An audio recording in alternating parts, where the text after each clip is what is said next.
Title: Forbidden Love with My Husband's Son. In the remote hills of Oduoma, an ancient Igbo village nestled between thick forests and winding streams, the palace of Igwe Ezechukwu stood as a symbol of tradition, power, and secrets buried deep. Nkemdilim, the young third wife of Igwe Ezechukwu, arrived at the palace at the age of 21. She had been married off as a gesture of alliance between her father's clan and the royal family. Beautiful, graceful, and intelligent, Nkem was a jewel meant to adorn the old king's legacy. But the palace walls, gilded with history, held shadows that whispered more than blessings. Igwe Ezechukwu was well past 60, a man of authority and quiet intimidation. He ruled his household with the same iron command he used in the village square. Nkem respected him. She feared him. But she never loved him. The Igwe's first son, Obina, had been away in the city, running his father's business empire. When he returned to Oduoma for the New Yam festival, the palace stirred. Obina was unlike any man Nkem had ever known. He was tall, with a commanding presence that came not from arrogance but confidence. His voice was calm, his eyes intense. The moment their paths crossed, something unspoken charged the air between them. Nwanyegui, he greeted, bowing slightly when they met in the courtyard. Obina, she responded, barely able to meet his gaze. He was 29. She, 23. Days passed. Festival preparations kept everyone busy.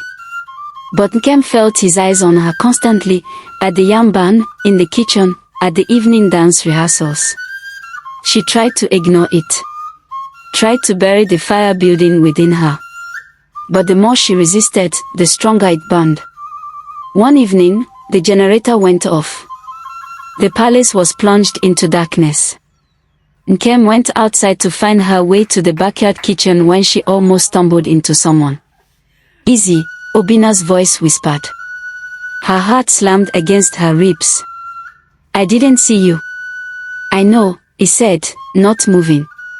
For a moment, the darkness wrapped around them like a cloak. "You shouldn't be out here alone," he said. "I could say the same to you." A beat. Silence. The air between them thickened. "Do you love him?" he asked suddenly. Nkem froze. "He's my husband." "That's not what I asked." She turned to walk away, but he gently held her wrist. Nkemdilim. The way he said her name made her breath catch. "This is wrong," she whispered. "I know." And yet, neither of them moved. That night was the beginning of something neither could stop. It started with glances, subtle touches, conversation that lasted longer than they should.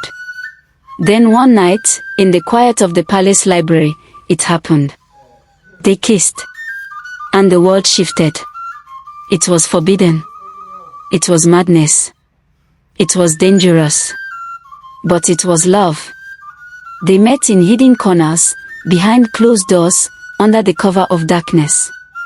Their passion was fueled not just by desire but by the impossibility of it all. In each other, they found what had been denied: connection, understanding, freedom. But secrets don't stay buried in Oduoma.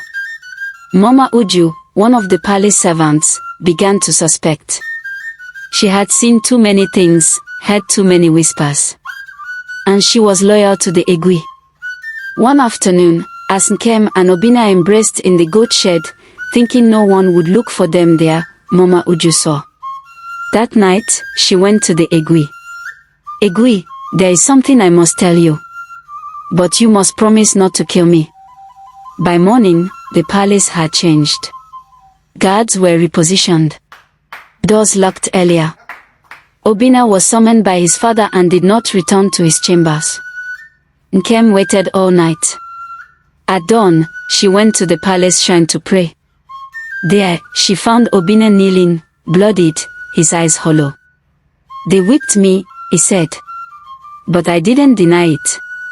Tears streamed down her face. "I'm so sorry." "You're worth it," he said simply. A decision was made that day. They had to leave. That night, with the help of a sympathetic guard, Obinna and Nkem slipped out through a back path leading to the river. They walked for hours, hand in hand, until they reached the main road. They left Oduoma behind. The scandal shook the village. The Egui declared them outcast. But rumors began to spread about how true love had dared to defy royalty, how a young woman found her heart in a place she never expected. In the city, Nkem and Obinna started over. It was not easy. But it was theirs. And for the first time, Nkem understood what it meant to choose. She had been the Egui's wife. But now, she was Obinna's queen.